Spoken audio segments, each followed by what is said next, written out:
This is HOA rejected. The minutes packet said one thing, and the timeline said another. You are going to correct this today.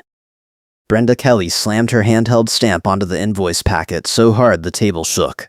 I looked at the calendar she was jabbing, with one red fingernail. The deadline was 2 weeks ago, circled in thick marker like it had always been there. I never got a notice.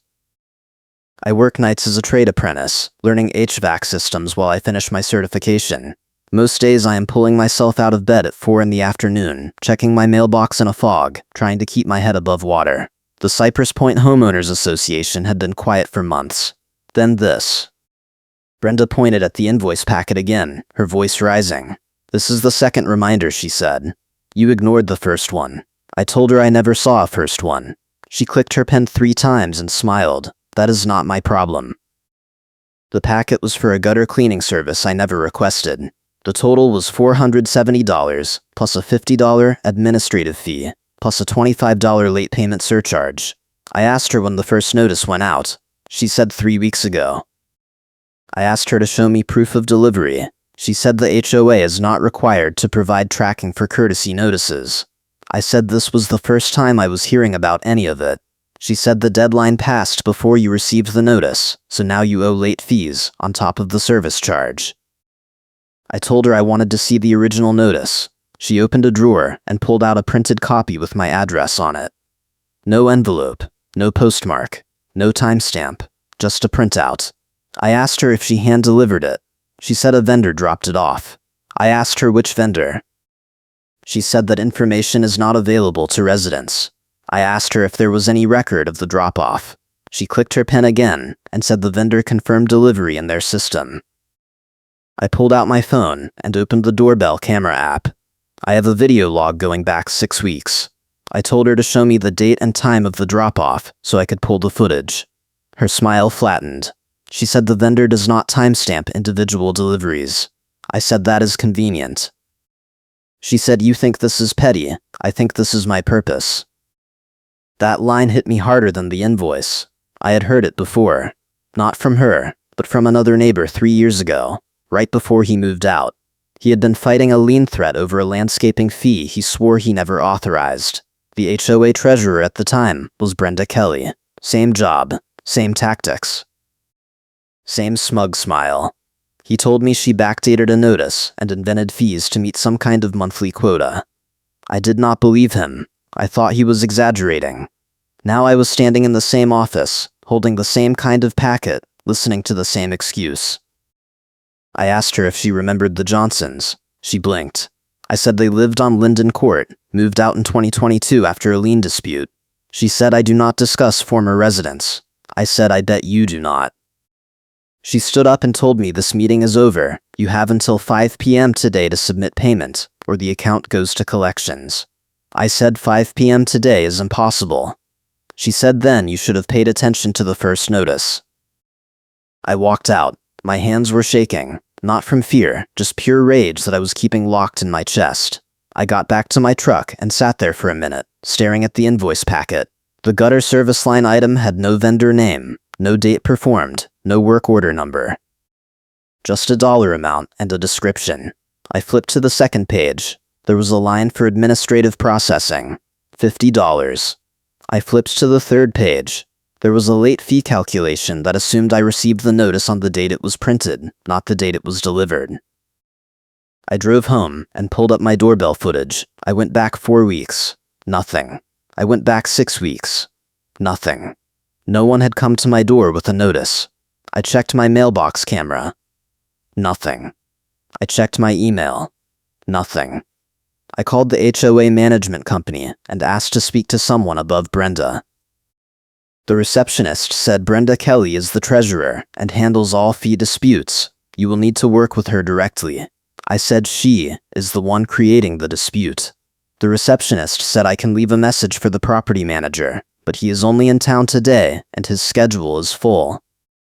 That last part stuck. The property manager was only in town today. If I wanted anyone to see this file, I had to move fast. I called my buddy Eric. He works at the local news tip line. Not a reporter, just a staffer who logs complaints and forwards the good ones. He told me 6 months ago that if I ever had HOA trouble, I should document everything and get third-party validation before I escalate. I told him what happened. He said get me 2 things, proof you were not notified, and proof someone else got the same treatment. I said I have doorbell footage. He said that is 1. I said I think the Johnsons got the same scam. He said find them. I looked up the Johnsons on social media, found them in Denver, sent a message. They replied in 10 minutes. They said Brenda backdated a landscaping notice and added fees until they owed $1,800. They fought it for 3 months. The HOA threatened a lien. They paid it to sell the house and get out. They said they still had the paperwork. I asked them to send it. They said give me an hour. While I waited, I went through my own HOA portal account. I pulled every notice I had received in the past year, 6 total. All of them had tracking numbers. All of them had email confirmations. The gutter service notice had neither. I screenshotted the portal page. Then I pulled the HOA meeting minutes from the past 2 years. I found a line item from May of 2022, discussion of late fee policy revision.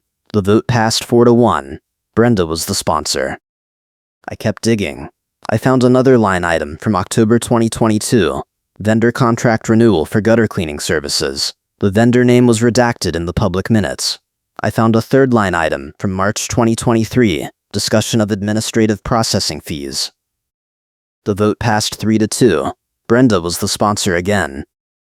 The Johnsons sent me their file. It was a PDF scan of a 20-page packet. The first page was a landscaping notice, dated June 15, 2022. The second page was a late fee calculation that assumed delivery on June 1st. The third page was a lien warning letter, dated June 30th. The fourth page was a payment settlement dated August 5th. They paid in full to avoid foreclosure. I compared their packet to mine. The format was identical. Same font, same layout, same administrative fee line, same late fee formula. The only difference was the service type and the dollar amount. I saved both files side by side and sent them to Eric. He called me back. He said this is good, but I need one more thing. I need proof she is doing it on purpose. I said what kind of proof? He said a pattern, a goal, something that shows intent. I said I will find it. I went back to the HOA office. Brenda was not there. The office manager, a guy named Paul, was sitting at the front desk. I asked him if I could request copies of the vendor contracts. He said those are executive session records, not available to residents. I said what about the fee schedule? He said that is in the CC&Rs, you can download it from the portal. I said I already did. I am asking about the administrative processing fee. He said that was approved by the board in 2023. I said can I see the breakdown? He said there is no breakdown, it is a flat fee. I asked him if the gutter cleaning vendor keeps delivery logs. He said I would have to ask the vendor. I said who is the vendor? He said I cannot give out vendor contact information. I said even if I am being billed by them. He said you are being billed by the HOA, the vendor is a subcontractor. I said so the HOA hired them on my behalf without asking me. He said the HOA has the authority to perform necessary maintenance and bill residents under the CC&Rs Section 12.4. I asked him if he had a copy of Section 12.4. He printed it. I read it. It said the HOA may perform emergency maintenance to prevent property damage or code violations, and may bill the homeowner if the issue was caused by homeowner neglect. I asked him what emergency my gutters were causing. He said I would have to ask Brenda. I said Brenda told me the deadline passed before I got the notice. He said then you should have checked the portal. I said the notice is not on the portal. He said all notices are posted to the portal within 24 hours of issuance. I pulled out my phone and showed him my portal page. No gutter notice. He frowned. He logged into his computer and pulled up my account. He scrolled. He frowned harder. He said this is strange. I said what? He said the notice was uploaded, but it shows as deleted. I said who deleted it? He said I do not know. I said can you check the log? He said I do not have access to the audit log. Only Brenda does. I said let me guess. Brenda is the only one who can restore it. He said correct. I said when is she back? He said she left for a site visit. She will be back around 4:30. I said I need to see the property manager before he leaves town. He said his last meeting ends at 4:45. He is flying out at 6. I said I need 10 minutes. He said I can ask, but he is booked solid. I gave him my number and told him to call me if a slot opens up. Then I left. I sat in my truck and opened the Johnson file again. I looked at every page. On page 11, I found something I had missed. It was a scanned email chain. The email was from Brenda to the landscaping vendor.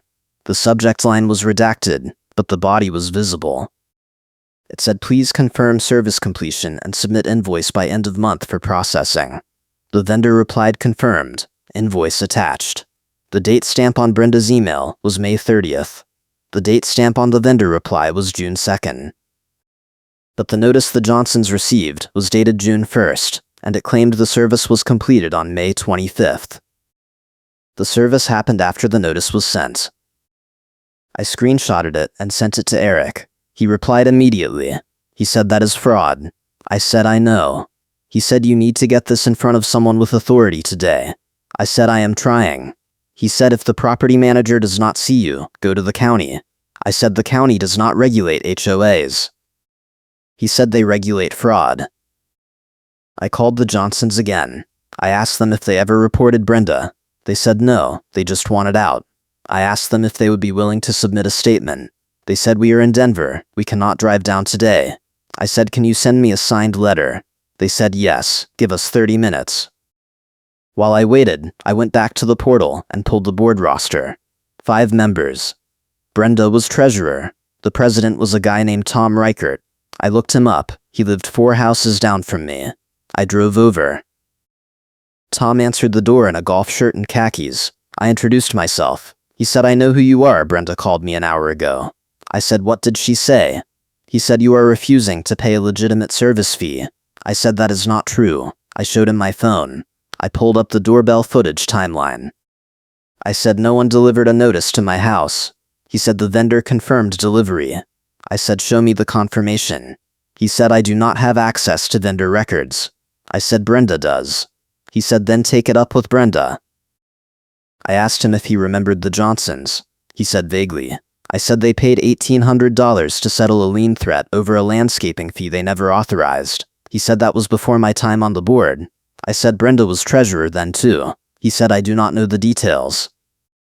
I said I have the details. I showed him the Johnson file on my phone. I scrolled to the email chain. I said the notice was dated before the service was performed. He squinted at the screen. He said, "This is not my area." I said, "You are the board president."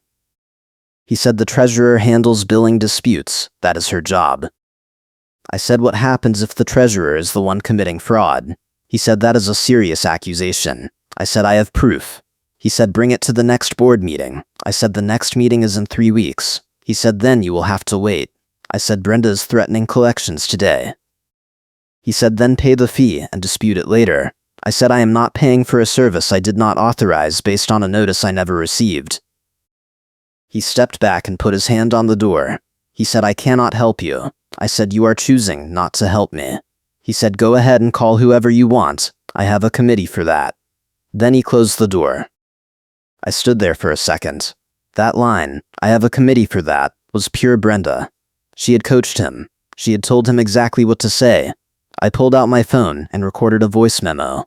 I said Tom Reichert just refused to review evidence of fraud and told me to take it to committee.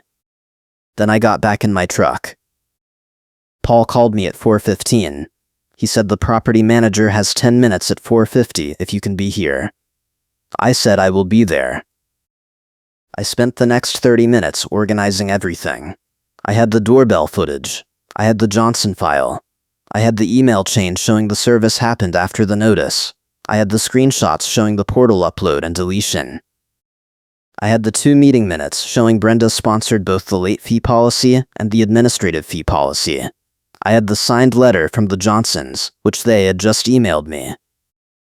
I also had something else. I had gone back into the portal one more time and pulled the financial reports from the past 3 years. The reports were summary only, no line items, but they showed total fee revenue by quarter. I opened a spreadsheet and plugged in the numbers. Fee revenue had increased by 42% since Brenda took over as treasurer. I cross-referenced the increase with the meeting minutes. Every policy Brenda sponsored added a new fee or penalty. She was hitting a target. I showed up at the HOA office at 4:45. Paul let me in. Brenda was back, sitting at her desk clicking her pen. She saw me and stood up. She said, "You are not scheduled." I said, "Paul said the property manager has 10 minutes. She said he is in a meeting. I said, "Paul told me 4:50. Paul nodded. Brenda glared at him. She said, "This is not a good time." I said, "It is the only time." The property manager, a guy named Greg, came out of the back office. He was in his 50s, carrying a briefcase, clearly in a hurry. He said, "You have 10 minutes. Make it count." I said, "I need to show you something."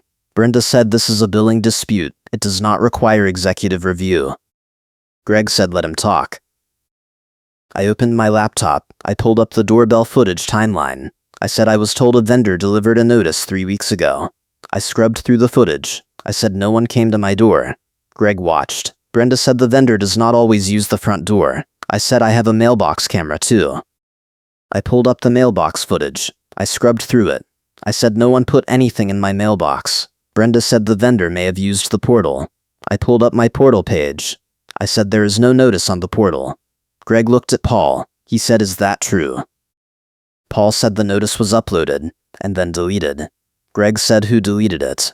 Paul said, "Only Brenda has access to the audit log." Greg looked at Brenda. He said, "Pull the log." She said, "I do not have it here." He said, "You are sitting at your desk." She said, "The log is on the main server. I cannot access it remotely." Greg said, "We are in the office." She said, "The server is down for maintenance." Greg said, "When will it be back up?" She said, "I do not know." I said, "I have something else." I pulled up the Johnson file. I said, "This is from a former resident who paid $1,800 to settle a lien threat in 2022. I showed him the notice. I said, "The notice is dated June 1st. I showed him the email chain. I said the service was not completed until June 2nd. Greg leaned in. He said the notice was sent before the work was done. I said, "Correct." He said, "Who sent the notice?" I said, "Brenda." Brenda said that was a clerical error. I said, "It is the same error on my invoice." She said, "You are making assumptions." I said, "I am reading your own emails." She said, "Those emails are confidential." I said, "They were provided to me by the resident you defrauded." Greg held up his hand. He said, "Everyone stop." He looked at me. He said, "Do you have proof the same thing is happening to you?" I said, "Yes." I pulled up the spreadsheet. I showed him the fee revenue increase. I said, "Brenda has increased fee revenue by 42% in 3 years by sponsoring policies that add penalties and backdate notices." I showed him the meeting minutes. I said, "Every policy she sponsors benefits her directly as treasurer because her performance is measured by collections." Greg looked at Brenda. He said, "Is that true?" She said, "Fee revenue is a board metric, not a personal metric." Greg said, "Do you have a monthly goal?" She said, "The board sets quarterly targets." Greg said, "Do you get a bonus for hitting them?" She did not answer. Greg closed his briefcase. He said, "I am staying an extra day." He looked at Paul. He said, "I need the audit log, the vendor contracts, and the financial detail reports on my desk by 8 a.m. tomorrow." He looked at Brenda. He said, "You are not to access the server until I review the logs." He looked at me. He said, "Send me everything you just showed me." I said, "I will." He said, "If this is what it looks like, there will be consequences." Brenda stood up. She said, "You are taking his word over mine." Greg said, "I am taking evidence over excuses." She said, "This is harassment." Greg said, "No, this is an audit." Then he left. I walked out. Brenda followed me into the parking lot. She said, "You just made a huge mistake." I said, "I do not think I did." She said, "You think this is petty. I think this is my purpose." I said, "You already used that line." She said, "I mean it." I said, "I know. That is the problem."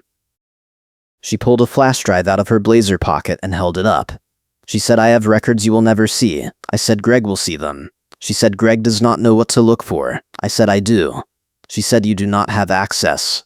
I said, "I do not need access. I have victims."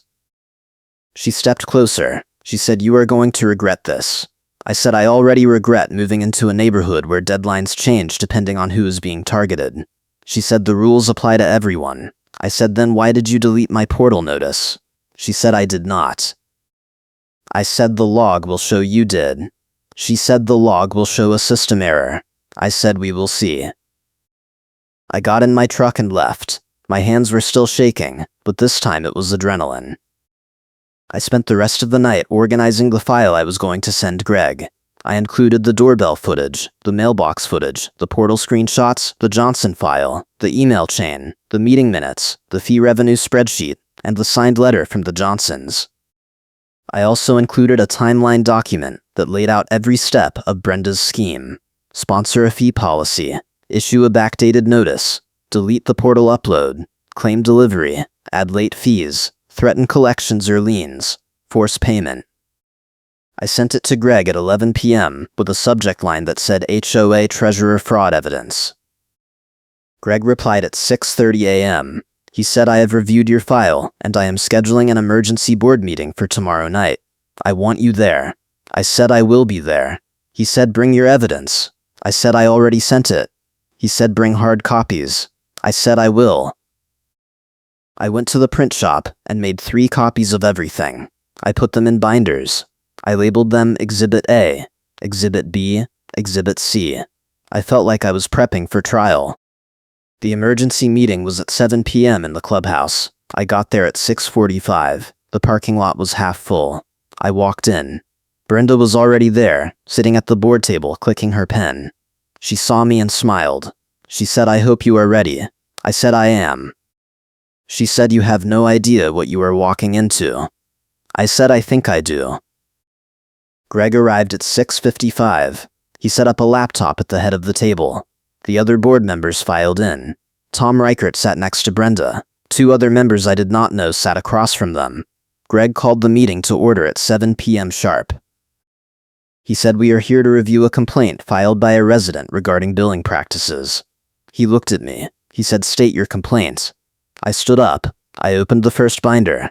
I said I was issued a service fee invoice for work I did not authorize based on a notice I never received. I showed the board the invoice. I said the notice was not delivered to my door, not placed in my mailbox, and not posted to my portal account. I showed them the doorbell footage, the mailbox footage, and the portal screenshots. Brenda said the vendor confirmed delivery. I said, show me the confirmation. She said, I do not have it here. Greg said you were instructed to bring vendor records. She said I brought the contract. Greg said I asked for delivery logs. She said the vendor does not provide logs. Greg said, then, how do you confirm delivery? She said the vendor tells me. Greg said verbally. She said yes. Greg said that is not acceptable. I said I have more. I opened the second binder. I said this is a file from a former resident who was charged $1,800 under the same circumstances. I showed them the Johnson notice. I said the notice is dated June 1st. I showed them the email chain. I said the service was completed June 2nd. I said the notice was sent before the work was done. Brenda said that was a clerical error. I said it is the same error on my invoice. She said you are speculating. I said I am reading your own emails. Tom Reichert said this is hearsay. I said it is documentary evidence. Tom said the Johnsons are not here to verify it. I said they provided a signed statement. I pulled it out. I handed it to Greg. Greg read it. He passed it to Tom. Tom read it and set it down. I said I also pulled the HOA financial reports. I opened the third binder. I showed them the fee revenue spreadsheet.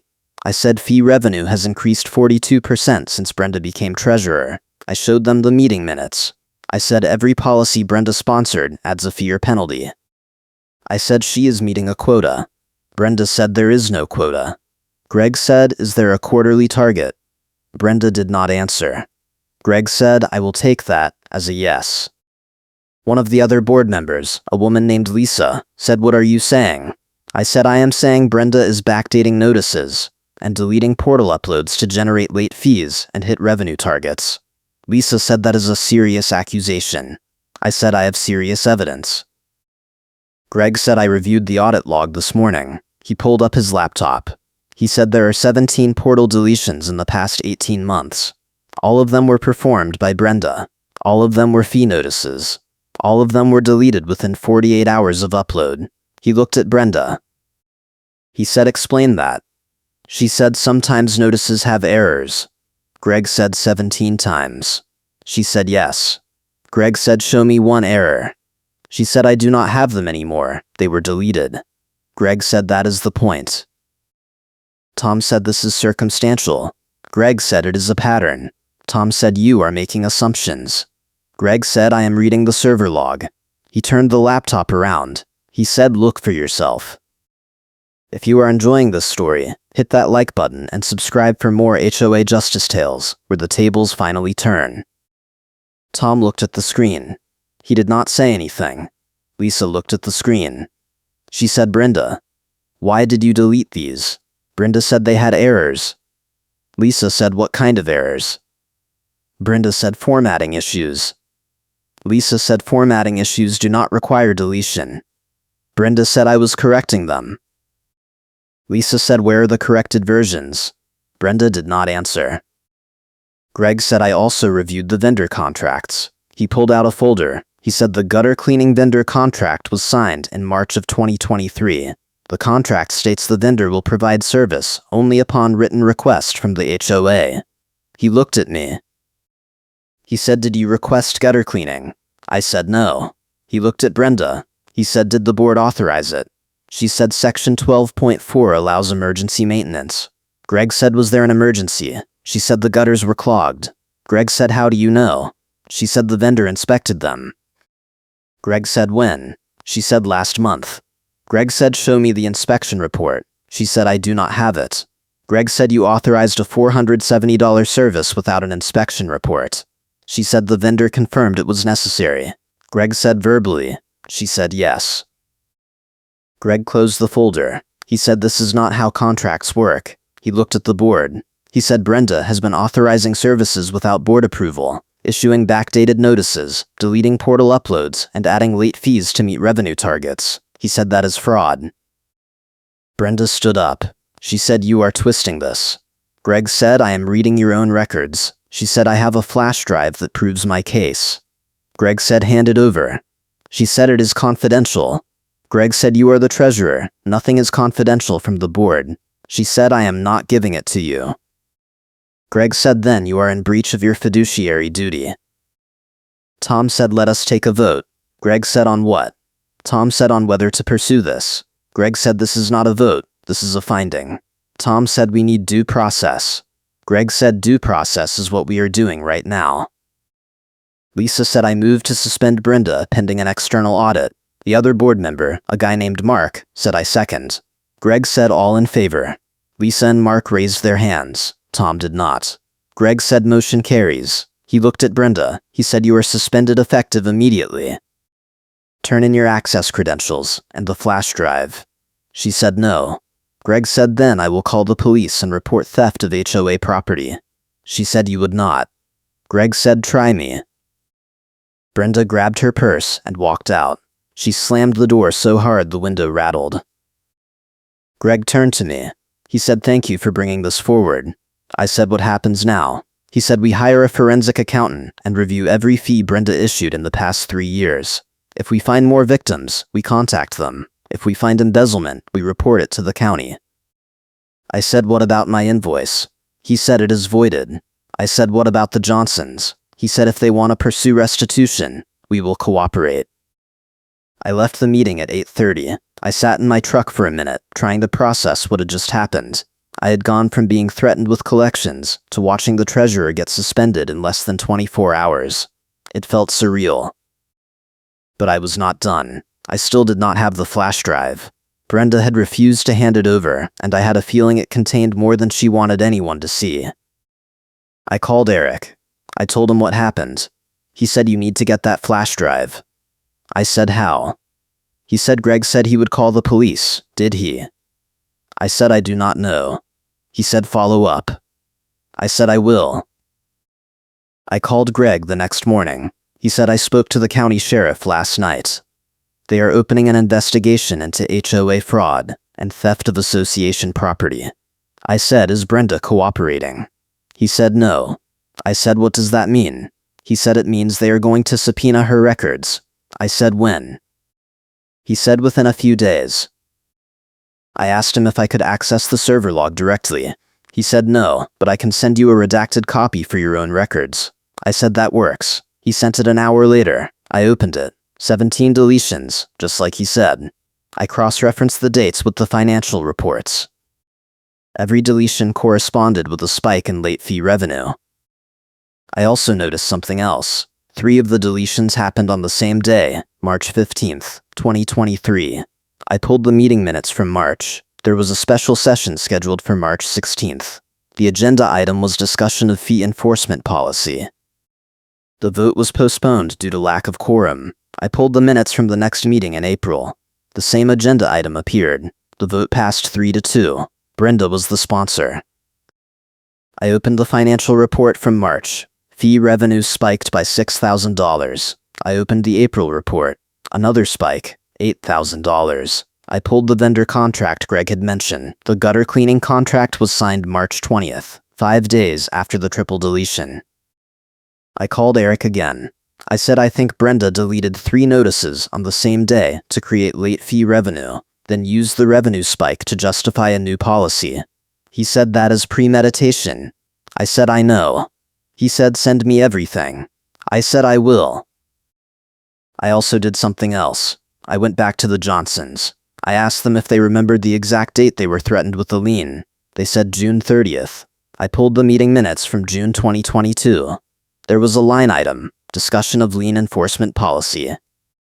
The vote passed 4-1. Brenda was the sponsor. The pattern was clear. Brenda would delete notices, generate late fee revenue, use the revenue to justify a new policy, then use the new policy to generate more revenue. It was a loop, and it had been running for 3 years. I sent everything to Greg. He called me that afternoon. He said the forensic accountant starts Monday. I said good. He said we are also scheduling a special election to fill the treasurer position. I said when. He said 6 weeks. I said is Brenda allowed to run? He said no, she is suspended pending the audit. I said what if the audit clears her? He said it would not. 3 days later, the sheriff showed up at Brenda's house. I know because one of my neighbors texted me. She said there are 2 deputies at Brenda's door and she is yelling. I said what is she saying? My neighbor said I cannot hear, but she is waving something. I said is it a flash drive? My neighbor said I do not know, maybe. I called Greg. I said did the sheriff get the flash drive? He said I do not know yet. I said can you find out? He said I will try. He called me back an hour later. He said they got it. I said what is on it?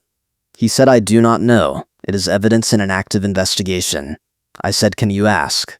He said I can try, but they are not going to tell you before they file charges. I said file charges. He said if there is embezzlement or fraud, yes. I said when will we know? He said weeks, maybe months. I said that is a long time. He said fraud cases are slow. I waited. The forensic accountant sent out letters to 37 residents asking them to review past fee invoices and report discrepancies. 15 responded. 8 reported backdated notices. 4 reported deleted portal uploads. 3 reported services they never authorized. The accountant compiled it into a report and submitted it to the board and the sheriff. 2 months later, the county filed charges. Brenda Kelly was charged with theft by deception, forgery, and abuse of fiduciary duty. The charges carried a maximum sentence of 5 years. The case was set for trial in 6 months. Greg called me the day the charges were filed. He said we are also pursuing civil restitution for the affected residents. I said how much? He said approximately $43,000 across 37 households. I said is the HOA paying it? He said the HOA insurance will cover it. I said does Brenda have to pay it back? He said if she is convicted, yes. I asked him what happened to the flash drive. He said it contained a spreadsheet tracking her monthly fee revenue against board-set targets, every month for 3 years. The spreadsheet showed she hit or exceeded the target every single month, except 2. Those 2 months, she deleted 5 notices each, and reissued them the following month with late fees. The total revenue from those reissued notices was $19,000. I said so she was hitting numbers. He said yes. I said who set the targets? He said the board. I said did Tom know? He said Tom was on the board when the targets were set. I said is he being charged? He said no, the targets were legal. The fraud was not. I said what about the vendor? He said, which vendor? I said, the gutter cleaning vendor. He said, we reviewed the contract. The vendor was never paid. I said, what? He said, Brenda invoiced residents for services the vendor never performed. The vendor confirmed they only did 2 jobs in Cypress Point in the past 3 years, both authorized by homeowners directly. I said, so she invented the charges. He said, yes.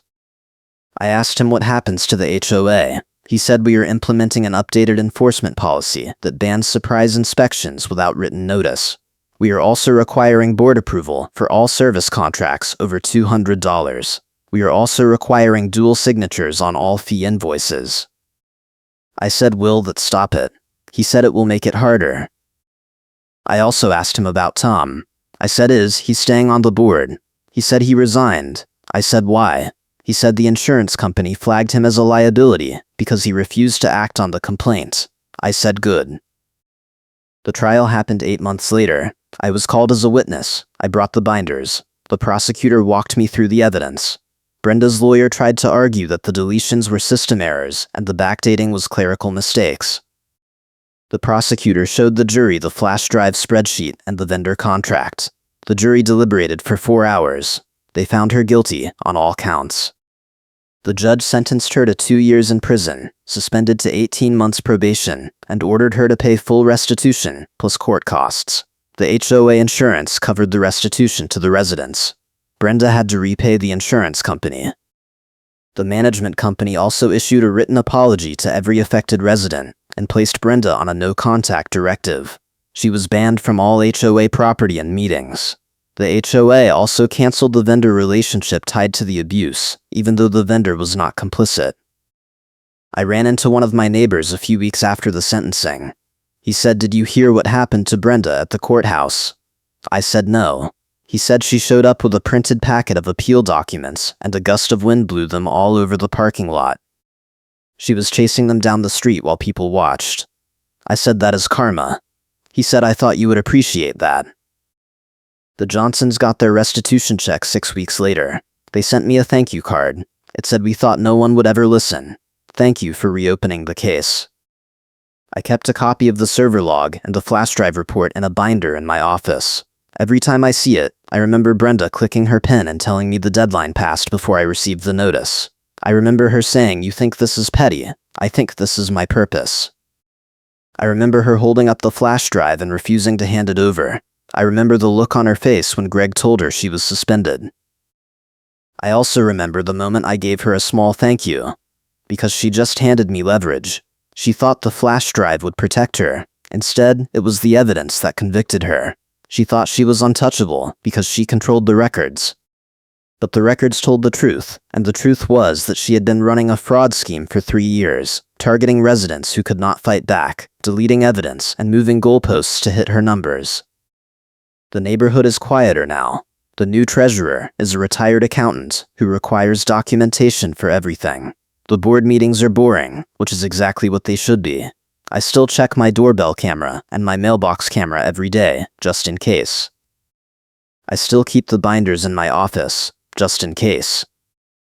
But mostly, I just go to work and come home and check my mailbox in a fog like I always did.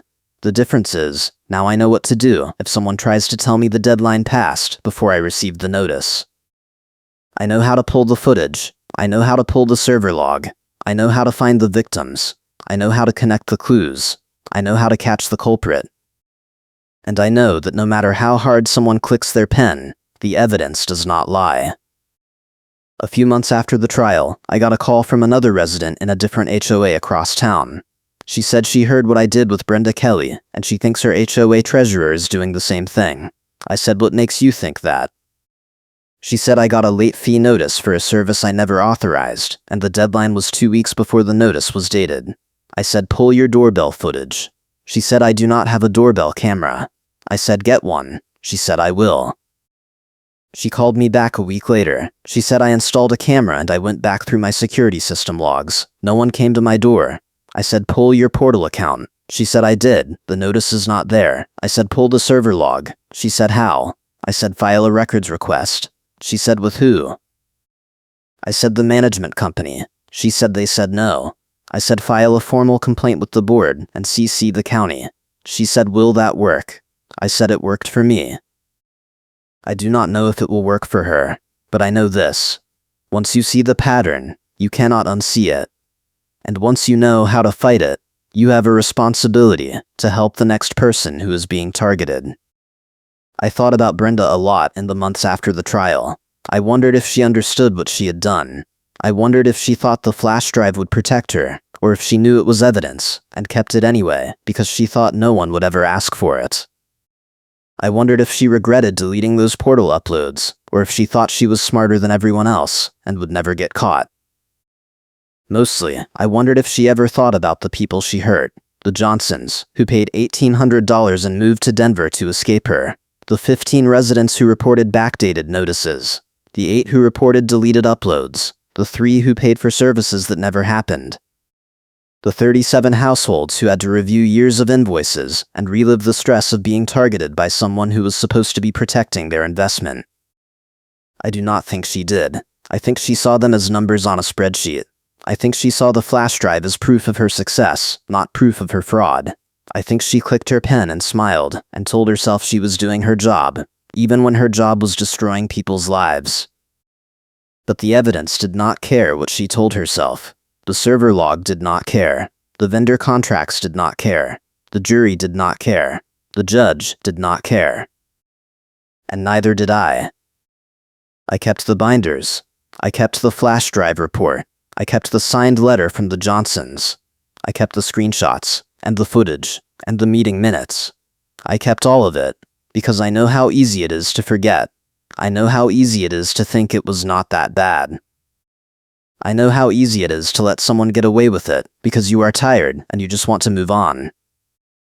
But I also know what happens when you do not fight back. I know what happens when you pay the fee and hope it goes away. I know what happens when you let the deadline pass because you did not get the notice.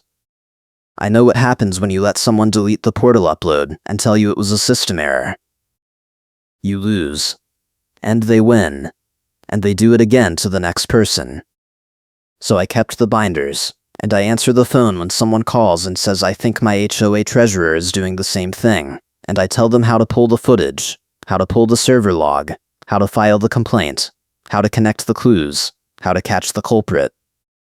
Because I know what it is like to stand in that office and watch someone click their pen and tell you the deadline passed before you receive the notice. I know what it is like to feel the rage building in your chest and know you have to keep it locked down, because the moment you lose control, you lose the fight. I know what it is like to sit in your truck and pull the footage and realize no one delivered a notice. I know what it is like to call a former resident and ask them to relive the worst experience they had in your neighborhood. I know what it is like to sit in a meeting and watch someone refuse to hand over evidence because they know it will convict them. And I know what it is like to watch that evidence get subpoenaed and reviewed and presented to a jury and used to send someone to prison. I know what justice feels like, and it feels good. The last time I saw Brenda was at the grocery store about a year after the trial. She was in the produce section, picking through apples like nothing had happened. I saw her before she saw me. I thought about walking past her. I thought about ignoring her. I thought about letting it go. But then I remembered the invoice packet. I remembered the calendar. I remembered her clicking her pen and telling me the deadline passed before I received the notice. I remembered her standing in the parking lot, holding the flash drive, telling me I would never see the records. So I walked up to her. I did not say anything. I just stood there and waited for her to look up. She saw me. Her face went pale. She set down the apple and started to walk away. I said, "Brenda." She stopped. She did not turn around. I said, "You think this is petty? I think this is my purpose." She turned around. Her face was red. She said, "Leave me alone." I said, "You said that to me once." She said, "I have a restraining order against you." I said, "No, you do not." She said, "I will get one." I said, "Good luck with that." She walked away. I stayed where I was and watched her go. I did not follow her. I did not say anything else. I just watched her walk out of the store, and I thought about the flash drive, and the server log, and the jury, and the judge, and the binders in my office. And I smiled. I still live in Cypress Point. I still work nights. I still check my doorbell camera and my mailbox camera every day. I still keep the binders in my office. I still answer the phone when someone calls and says I think my HOA treasurer is doing the same thing. And I still tell people the same thing. Pull the footage. Pull the server log. Pull the meeting minutes. Pull the vendor contracts. Connect the clues. Catch the culprit. Because the evidence does not lie. And once you have the evidence, you have the power. And once you have the power, you can make sure the deadline never passes before you receive the notice. You can make sure the portal upload is never deleted. You can make sure the service is never billed before it is performed. You can make sure the flash drive is handed over to the people who need to see it. You can make sure justice is served. And that is exactly what I did. The neighborhood is different now. The board is different. The treasurer is different. The policies are different. The enforcement is different. The culture is different.